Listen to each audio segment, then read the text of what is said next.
రేవంత్ రెడ్డి గారు అవుపడుతున్నాడని నిన్న మనం వీడియో ఒకటి చేయడం జరిగింది. ఈరోజు అసలు కథ ఏంటంటే రేవంత్ రెడ్డి గారు చదువుకోవడానికి వెళ్ళినట. మరి చదువు సంధ్య లేనోడిని మా తెలంగాణ రాష్ట్ర ప్రజలు గెలిపించారు కదా.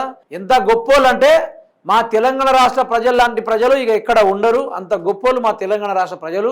సరే వాళ్ళు మోసపోయి ఈరోజు గోసపడతా ఉన్నారు. వాళ్ళ గోసలు భగవంతుడికి ఎరకాలే.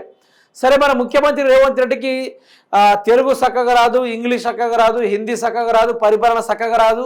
అందరి దొంగల చేతుల తెలంగాణ రాష్ట్రాన్ని పెట్టి ఆయనేమో జల్సాల కోసం తిరుగుతూ ఉన్నాడు. మరి ఈయనేమో చదువుకోవడానికి పోయినాడు. ఇప్పుడు చదువుకోనేమో 10th క్లాస్ పాస్ అవుతాడా, లేకుంటే ఇంటర్వ్యూకి ఇట్లా ఫేస్ చేసి వస్తాడా, ఏం చేస్తాడో అర్థం కాని పరిస్థితి. హార్డ్వర్డ్ యూనివర్సిటీలోకి వెళ్ళి చదువుకున్నాడట పోయి. బుద్ధి నువ్వు ముఖ్యమంత్రి అవ్వాలనుకున్నప్పటి నుంచి రావాలి ఆ యొక్క తాటు. ఈరోజు ముఖ్యమంత్రి అయిన తర్వాత దేనికోసం ఓటేసావు? చదువుకోవడానికి ఓటేసావా? నిన్ను నాయకత్వం అనేది కోర్సులతో రాదు. CM Revanth leadership course special క్లాసులపై బీజేపీ ఫైర్. ప్రజా బాధ్యతల కంటే వ్యక్తిగత ఆకాంక్షలకే ప్రాధాన్యత. బీజేపీ రాష్ట్ర ప్రధాన అధికారి ప్రతినిధి ఎన్వి సుభాష్ హార్వర్డ్ యూనివర్సిటీలో విద్యార్థిగా మారిన ముఖ్యమంత్రి ప్రత్యేక తరగతులకు హాజరు. ఇక ఆడిగిపోయి ఈయనకు హార్వర్డ్ యూనివర్సిటీలో నేర్పించరు. ఈయన అక్కడ వచ్చిన కొందరు ప్రముఖులకు you don't know about the లాగులో తొండలు ఇడుస్తే లాగులో తొండలు అనుకుంటా ఈయన ఇంగ్లీష్లో వాళ్ళకి నేర్పొచ్చారు తప్ప పేగులో మేళ్ళు వేసుకొని ఊరేగుతా మీ లాగులో తొండలు జొర్రిస్తా చదువు సకా చెప్పరా సన్నాసి అనుకుంటూ వాళ్ళకు బూతులు నేర్పొచ్చే రకం కానీ ఈయన నేర్చుకుని వచ్చే రకం కాదు ఈ మనిషి. మరి ఏం నేర్చుకుంటామని అడిగిపోయి మరి say something about few words in English అని చెప్తే I know better well I am not a doctor, I am a social doctor. అదొక ఫస్ట్ వర్డ్ చెప్తాడు. తర్వాత ఈ వచ్చిన టూటీ పూటీ ఇంగ్లీష్లో వాట్ ఈజ్ ఏడబ్ల్యూఎస్ దాన్ని కొంచెం వివరించండి అంటే అమెజాన్ వెబ్ సిరీస్ అని చెప్తాడు. ఆయన వెబ్ సర్వీస్ ఉన్నదాన్ని అమెజాన్ వెబ్ సర్వీస్ అని ఉన్నదాన్ని అమెజాన్ వెబ్ సిరీస్.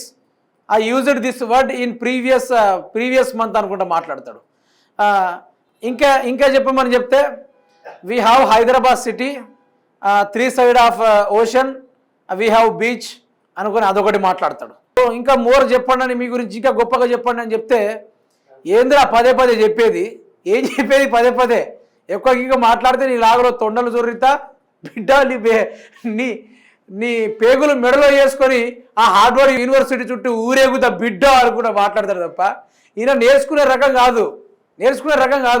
ఈ ఇంకో మాట్లాడినామంటే నా తెలంగాణకు తీసుకుపోయి ఆ మల్లన్న సాగర్ దగ్గర నేను ఉరిదీస్తా బిడ్డ అంటాడు. ఇక ఈయన నేర్చుకోవడానికి పోయిందట. ముఖ్యమంత్రి రేవంత్ రెడ్డికి ఇంత సిగ్గు అనిపిస్తుంది నాకైతే కొంచెమైనా కూడా. ఈ టైంలో ప్రజలు యూరియా లేక తిప్పలు పడుతున్నారు కదా, మరి వాళ్ళకి యూరియా ఇస్తే ఏమైంది? ఈరోజు చదువుకునే విద్యార్థులకు ఉద్యోగాలు లేవు కానీ నువ్వు చదువుకొని ఏం చేస్తావు? నీతోటి ఏం లాభం అయ్యేది ఏంది అంటే ఇంకా ఫారినర్స్ తోటి ఇంగ్లీష్ మాట్లాడి వాళ్ళ భూములు కూడా కబ్జా చేసే కార్యక్రమాలా? అంతేనా?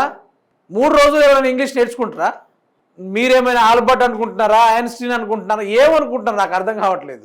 రేవంత్ రెడ్డి సంవత్సరాల తరబడి ఇంగ్లీష్ నేర్చుకున్నా కూడా నేర్చుకోడు. చెప్పినా కదా అసలే ఆయన డాక్టర్ కాదు, సోషల్ డాక్టర్. మీరు ఒకటి ఇది యాద పెట్టుకోవాలి.